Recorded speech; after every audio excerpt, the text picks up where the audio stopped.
Hello बच्चों।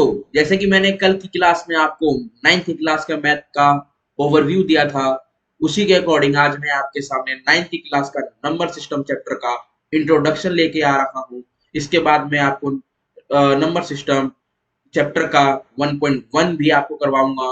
जितना आसान आज आपको नंबर सिस्टम का इंट्रोडक्शन लगने वाला है, ये समझने के बाद आपके 1.1 2 3 जितने भी हैं वो तो और भी आसान हो जाएंगे। आइए हम बढ़ते हैं आगे और शुरू करते हैं इंट्रोडक्शन नाइन्थ क्लास के मैथ के नंबर सिस्टम का। तो देखो, आज हम इस लेक्चर में नाइन्थ के इस नंबर सिस्टम इंट्रोडक्शन में कौन कौन से टॉपिक कंप्लीट करने वाले हैं। पहला है नंबर, नेचुरल नंबर, फिर होल नंबर, फिर integer, after that rational number, then हम फाइंड करना सीखेंगे rational numbers between two rational number. ठीक है, फिर हम देखेंगे इरेशनल नंबर क्या होता है, फिर हम देखेंगे इरेशनल नंबर को नंबर लाइन पर कैसे प्लॉट करते हैं। तो आइए शुरू करते हैं हम। ठीक है बच्चों, तो देखिए, सबसे पहले इंट्रोडक्शन में मुझे बताना है कि इंट्रोडक्शन में कि रियल नंबर, नेचुरल नंबर, जितने भी नंबर है ये है क्या। तो देखो, उसकी शुरुआत अगर मैं यहाँ पे एक बाइफरकेशन से करूंगा तो देखो, सबसे पहले मैंने क्या लिखा बच्चों यहाँ पर, रियल नंबर। ठीक है, अब रियल नंबर के मैं दो बाइफरकेशन करूंगा। एक यहाँ पर आपका होगा रैशनल नंबर, ठीक है बच्चों, और एक होगा आपका इरेशनल नंबर। ओके बच्चों, रैशनल नंबर में हम कौन कौन सी चीजें देखेंगे, मैं इंक यहाँ पे चेंज कर लेता हूँ। रैशनल नंबर में हम देखेंगे आपका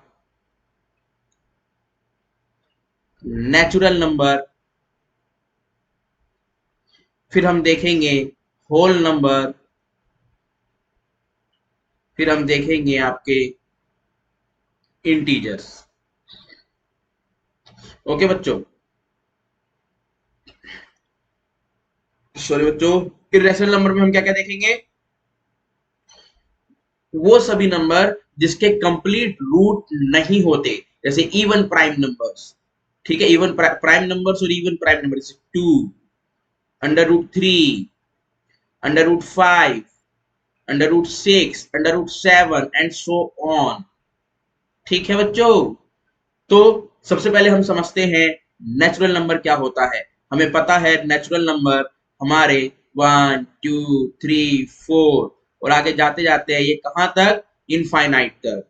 और होल नंबर क्या होते हैं, जो जीरो से शुरू होते हैं और जाते हैं ये भी कहाँ तक, ये भी जाते हैं इनफाइनाइट तक। ठीक है, और इंटीजर क्या होते हैं बच्चों, इंटीजर वो सभी नंबर जिसमें नेगेटिव वैल्यू और प्लस पॉजिटिव वैल्यू दोनों आती है और जिसे हम पी बाई क्यू के फॉर्म में लिख सकते हैं। ठीक है ना, समझ में आया, किस फॉर्म में, पी बाई क्यू के फॉर्म में जिसे हम लिख सकते हैं वो इंटीजर होते हैं, और जहां पर q does not equal to zero होता है ये हमारे क्या है, रैशनल नंबर। और होल नंबर जैसा कि मैं आपको बता चुका हूं, जो हमारे प्राइम नंबर्स होते हैं अंडर रूट में, वो मेरे क्या है, इरेशनल नंबर्स हैं। ठीक है बच्चों, समझ में आया। तो बढ़ते हैं हम अगले पेज की तरफ।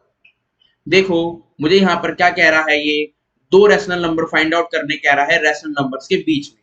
ठीक है, तो देखो मेरे मुझे ये करने से पहले, अच्छा चलो मैं आगे वो बताऊंगा आपको, ठीक है ना। अच्छा, तो देखो इसमें कह रहा है कि मेरे को दो रैशनल नंबर लेना है और उसके बीच में क्या करना है, फाइंड आउट करना है रैशनल नंबर। देखो मान लो मेरे पास 3 और 4 है और मैंने बोला कि इसके बीच में क्या करना है, मेरे को दो रैशनल नंबर फाइंड आउट करना है। तो कैसे होगा बच्चों, देखो, जब भी आपके सामने ऐसी कोई सिचुएशन हो तो सबसे पहले उसको पी बाई क्यू के फॉर्म में कन्वर्ट कर दो। जब भी देखो आपके सामने 3 लिखा है, डिनोमिनेटर में 1 लगा दो, 4 लिखा है, डिनोमिनेटर में 1 लगा दो। ये दोनों नंबर किस में चेंज हो गए, पी बाई क्यू के फॉर्म में चेंज हो गए। ठीक है ना, और आपको जब भी जितना भी रैशनल नंबर फाइंड आउट करने के लिए बोला हो ना, उससे एक ज्यादा से, उससे ज्यादा से ऊपर नीचे मल्टीप्लाई कर दो। यानी डिनोमिनेटर में भी 3 और नोमिनेटर में भी 3 से मल्टीप्लाई, इधर भी दोनों साइड 3 और 4। ठीक है, तो क्या हो जाएगा, 3 3 जा 9/3, 4 3 जा 12/3। ठीक है, कितने नंबर फाइंड आउट करने हैं हमें, दो। तो ध्यान से देखो, 9/3 और 12/3 के बीच में क्या दो रैशनल नंबर हम फाइंड आउट नहीं कर पाएंगे, कर पाएंगे। 10/3, 11/3, सॉरी बच्चों, क्या 11/3। तो देखो कितने फाइंड आउट करने थे, दो। जब दो फाइंड आउट करने थे देखो हमने दो कर दिए। 3 और 4 के बीच में कितने हैं, 10/3 और 11/3। ठीक है, कोई डाउट तो नहीं है? हाँ जी, आपके लिए होमवर्क है, आप क्या करेंगे, 9/8 और 6/8 के बीच में 3 रैशनल नंबर्स फाइंड आउट करेंगे। फाइंड 3 रैशनल नंबर्स, और मुझे कमेंट सेशन में बताएंगे किसका क्या क्या आंसर आ रहा है। किसी का आंसर इसमें मैच नहीं हो सकता है, ठीक है ना, पर जो तरीका मैंने बताया सभी अगर उसी तरीके से करेंगे तो सबका आंसर मैच होगा। पर अगर कोई अपने तरीके से कर रहा है तो मैं उसको भी चेक करूंगा, तो जिसका आंसर ठीक होगा मैं उसके आंसर को लाइक करूंगा कमेंट बॉक्स में। ठीक है बच्चों, तो जरूर करना है इसको। तो हम आगे बढ़ते हैं अब अपने अगले स्लाइड की तरफ। देखो इसमें क्या कह रहा है, हमें प्लॉटिंग करनी है इरेशनल नंबर्स की नंबर लाइन पर, ठीक है ना। तो कैसे करेंगे, मान लो मुझे √2 को, मान लो मैं कहता हूं कि मेरे को 1 दिखाओ नंबर लाइन पर, 2 दिखाओ, 3 दिखाओ, 4 दिखाओ, 5 दिखाओ, 6 दिखाओ। अब इजिली नंबर लाइन ड्रॉ करोगे, बीच में 0 लिखोगे, 1 2 3 ऐसे प्लॉटिंग करोगे नंबर की, कह दोगे भैया देखो ये तो रहा 1, ये तो रहा 2, ये तो रहा 3, इसी तरह हम 6 भी फाइंड आउट कर लेंगे। पर जब कहे कि इरेशनल नंबर यानी √2 को दिखाओ, तो वो कैसे दिखाओगे, आइए उसको भी हम करते हैं। उसको भी करने का एक तरीका होता है, ठीक है। मैथ में कोई चीज ऐसी नहीं होती है कि जिसका सॉल्यूशन ना हो, सिर्फ डिनोमिनेटर में 0 नहीं होना चाहिए बस। तो देखो √2 अगर मेरे को दिखाना है तो इसको करने के लिए हमें पाइथागोरस का इस्तेमाल करना पड़ेगा। तो हम लिखेंगे by using Pythagoras, by using Pythagoras. Okay बच्चों, तो पाइथागोरस का फॉर्मूला क्या होता है, as we know that hypotenuse square perpendicular square plus base square. ठीक है, जो भी चीज हमें यहाँ पर जैसे नंबर लाइन पे हमें जो चीज दिखाना है, जिसको दिखाना है वो हाइपोटेन्यूज होगा √2। ठीक है बच्चों, और इसी को हम ऐसे ब्रेक करेंगे परपेंडिकुलर और बेस में कि जिसका सम टोटल क्या होगा, क्या होगा बोलो, √2 के बराबर होगा। ठीक है, इसके ऊपर स्क्वायर लगा दो। यहां पर क्या ले सकते हैं हम, 1 का स्क्वायर प्लस 1 का स्क्वायर। ठीक है, तो देखो √2 स्क्वायर 1 प्लस 1, 1 प्लस 1 तो 2 होता है, √2 तो होता नहीं है, तो हम क्या करेंगे, बोथ साइड स्क्वायरिंग करके ये 1 प्लस 1 किसके बराबर हो जाएगा, √2 के बराबर हो जाएगा बच्चों, हो जाएगा ना। तो अब हम क्या करेंगे, यहाँ पर हमारा यहाँ पर क्या हो जाएगा, परपेंडिकुलर 1 हो जाएगा, बेस 1 हो जाएगा, हाइपोटेन्यूज √2 हो जाएगा। हमें यहाँ पर जरूरत है इसकी, इसके बेस पर नंबर लाइन हम सारी चीजें करेंगे।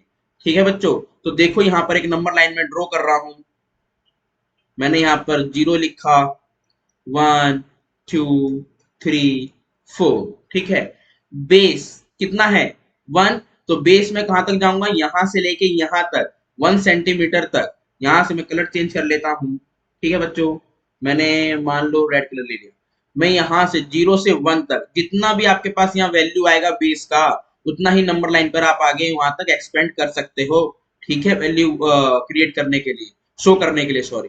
तो मेरा यहाँ पे 1 आ रहा है, तो 1 सेंटीमीटर तक, 0 से 1 तक मैं क्या करूंगा, वैल्यू को दिखा सकता हूं। तो यहाँ पर जो 1 सेंटीमीटर है, यहाँ पर मैं एक क्या करूंगा, परपेंडिकुलर ड्रॉ करूंगा, कितने सेंटीमीटर का, 1 सेंटीमीटर का। तो स्केल रखेंगे आप और 1 सेंटीमीटर का एक परपेंडिकुलर ऐसे ड्रॉ कर देंगे, आप लोग स्केल से करेंगे। ठीक है बच्चों, ठीक है। उसके बाद अब क्या करेंगे, यहां से 0 से ऐसे ऊपर यहाँ इसको जोड़ देंगे, और ये क्या होगा, मेरा हाइपोटेन्यूज होगा, ये √2 है। क्या नंबर लाइन पर हमने √2 को शो कर दिया, नहीं, अभी नंबर लाइन पर हमने √2 को शो नहीं किया। अब आपका यहाँ पर फाइनल काम आता है कि आप कंपस लेंगे, यानी प्रकार लेंगे, उसमें पेंसिल को लगाएंगे। उसके बाद आप कंपस को क्या करेंगे, इस पॉइंट पर रखकर, इस पॉइंट पर रखकर यहां से यहां तक का कंपस ओपन करेंगे, हाइपोटेन्यूज तक का। फिर उसके बाद यहाँ पर एक आर्क लगाएंगे, ठीक है ना, और आर्क आपका जहां लगेगा वहां पर उसको ऐसे नीचे फोल्ड डाउन कर देंगे। ठीक है, लाइन को डॉटेड लाइन दिखा के, वही आपका क्या होगा, √2 होगा। तो इसकी नेमिंग कर देते हैं ABCD। तो जो आपका BD है यही आपका √2 है। समझ में आया बच्चों, कोई दिक्कत तो नहीं है, सबसे आसान था ना। हाँ जी, अब बढ़ते हैं अगले पेज की तरफ, एंड हो गई स्लाइड। तो मुझे एक चीज और बतानी है बच्चों, थोड़ा सा मैं एक पेज ऐड कर लेता हूं इसमें। ठीक है, टाइम देना थोड़ा सा मुझे। चलो मैं आपको है ना इसी स्लाइड पे दिखा देता हूँ, है ना, जो ये वाली स्लाइड है जिसपे मैंने अभी आपको नंबर लाइन बताया था, इसी पे दिखा देता हूँ। ध्यान से देखो बच्चों, रैशनल नंबर जब भी मैं लिखूंगा यहाँ पे टर्मिनेटिंग, इसे हम सबसे पहले कहेंगे क्या, अगर मैं यहाँ पे एक हेडिंग डाल देता हूँ, जो मैं बताने जा रहा हूँ उसे कहते हैं डेसिमल एक्सपेंशन। क्या कहते हैं? Decimal expansion. ठीक है ना। तो जैसे मान लो मैंने यहाँ पे वैल्यू लिखा, मैं कलर चेंज कर लेता हूँ इनका। मान लो मैंने यहाँ पे लिखा टर्मिनेटिंग। क्या लिखा बच्चों? टर्मिनेटिंग। तो टर्मिनेटिंग का मतलब क्या हुआ? टर्मिनेटिंग का मतलब ऐसी कोई वैल्यू जिसका रिमाइंडर जीरो आए, है ना, जिसका रिमाइंडर जीरो आए, खत्म हो जाए, यानी पॉइंट। अब जैसे मान लो आप कोई वैल्यू सॉल्व करते हो, रिमाइंडर जीरो आता है, यानी क्वेश्चन में कुछ ना कुछ तो यहाँ पे बढ़ रहा होगा आगे। तो इसको हम क्या करेंगे, पॉइंट के बाद भी ऐसी वैल्यू, जैसे मान लो आपने डिवाइड किया किसको, आपने डिवाइड किया 9/2 को, करो डिवाइड। 2 ये रहा, 9 ये रहा, 2 4 जा 8। ठीक है ना। तो 9 में से 8 गया, 1 आया, पॉइंट लगाया, 0। 2 5 जा 10, रिमाइंडर क्या बचा? 0। और यहाँ पे देखो 4.5 से आगे वैल्यू गई क्या? नहीं गई ना। तो ऐसे ही नंबर को हम क्या कहते हैं? टर्मिनेटिंग कहते हैं। क्या कहते हैं? टर्मिनेटिंग। जिसका, जहां पर डेसिमल एक्सपेंशन जो आगे तक ना जाए, एक टाइम के बाद खत्म हो जाए, टर्मिनेट हो जाए, वही वैल्यू क्या है मेरी? टर्मिनेटिंग है। ठीक है। ये कैसे हो सकता है? 4.324 खत्म हो गया। और भी बहुत सी वैल्यू हो सकते हैं, ठीक है ना, जो आगे ना बढ़े एक टाइम के बाद। अब नॉन टर्मिनेटिंग और रिकरिंग, या इसे हम रिपीटिंग भी कहते हैं। ठीक है बच्चों, क्या कहते हैं? रिपीटिंग।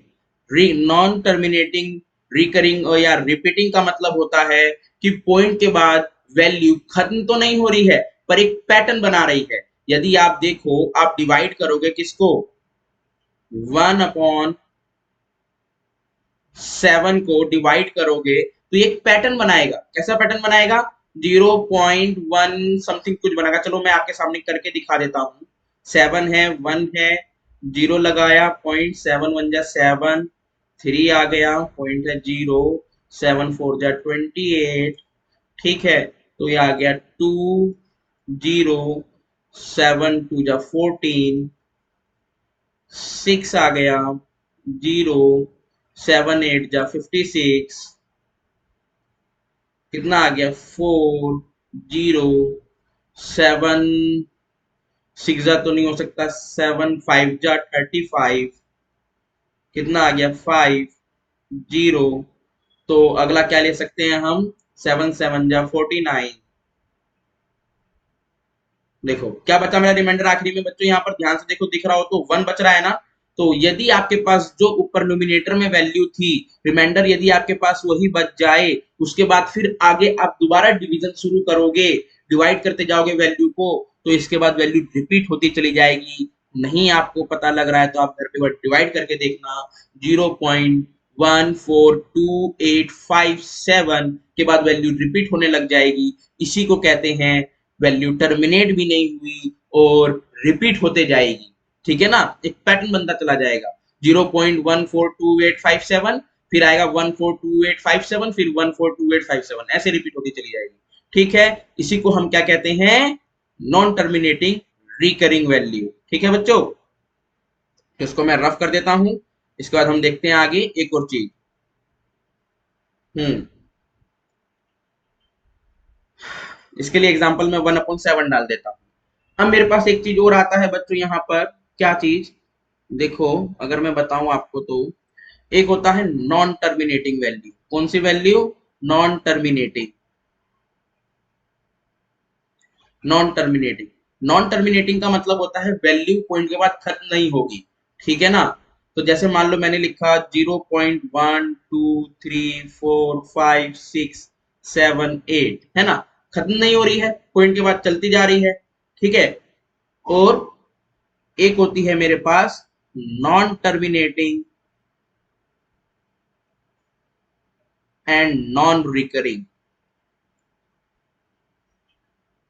ठीक है बच्चों। तो इसका मतलब क्या होता है? ऐसी कोई वैल्यू जो खत्म भी नहीं हो रही है और रिपीट भी नहीं हो रही है, यानी पैटर्न नहीं बना रही है। देखो यहाँ पर अगर मैं आपको बताऊं तो 0.1428147, फिर इसके बाद 142,857 आएगा, रिपीट होगी तो 142,857, और उसके बाद फिर रिपीट होगी तो 142,857। तो ध्यान से देखो एक पैटर्न बन रहा है, 0.142,857, फिर 142,857, फिर 142,857। तो जब कहीं पैटर्न बनता है ना तो उसे हम कहते हैं नॉन टर्मिनेटिंग रिकरिंग, पर जहां पैटर्न नहीं बनता है उसे हम कहते हैं नॉन टर्मिनेटिंग नॉन रिकरिंग। यदि आप देखो यहाँ पर ऐसे 0.100, फिर 1001, फिर 1001, फिर 1 4 टाइम्स 0, फिर 1, तो देखो यहाँ पैटर्न नहीं है, 10100, फिर यहाँ पे देखो, फिर मान लो 11 आ गया, इसको अगर मैं एक 1 को यहाँ से काट दूं तो देखो 1000, फिर 1 4 टाइम्स 0, पैटर्न बन रहा है क्या? नहीं बन रहा है ना पैटर्न। जब कोई पैटर्न नहीं बनता है तो उसे हम ये कहते हैं। तो ध्यान देने वाली बात यहाँ पर क्या है, मैंने इतना लंबा चौड़ा भाषण क्यों दिया? मैंने इसलिए दिया कि टर्मिनेटिंग और नॉन टर्मिनेटिंग रिकरिंग वैल्यू को हम क्या बोलते हैं? रैशनल नंबर बोलते हैं। क्या बोलते हैं बच्चों? रैशनल नंबर बोलते हैं। ठीक है। और non terminating and non terminating non recurring value को हम क्या बोलते हैं? इर्रेशनल नंबर बोलते हैं। क्या बोलते हैं बच्चों? इर्रेशनल नंबर बोलते हैं। ठीक है बच्चों, जरूर मेरा इंट्रोडक्शन लेक्चर ये आप अपने और बच्चों को फॉरवर्ड कीजिएगा। जब आप 1.1 1.2 क्वेश्चन सॉल्व करेंगे तो काफी ज्यादा आपको ये हेल्प करेगा मेरा इंट्रोडक्शन का लेक्चर। ठीक है, ऐसे ही आप अपना प्यार बनाए रखें, मेरी वीडियो को लाइक शेयर सब्सक्राइब करें और ज्यादा से ज्यादा बच्चों तक मेरी इस वीडियो को पहुंचाएं, क्योंकि यदि लगता है मैथ में डर तो याद करें विजय द मास्टर। ठीक है, तब तक के लिए जय हिंद।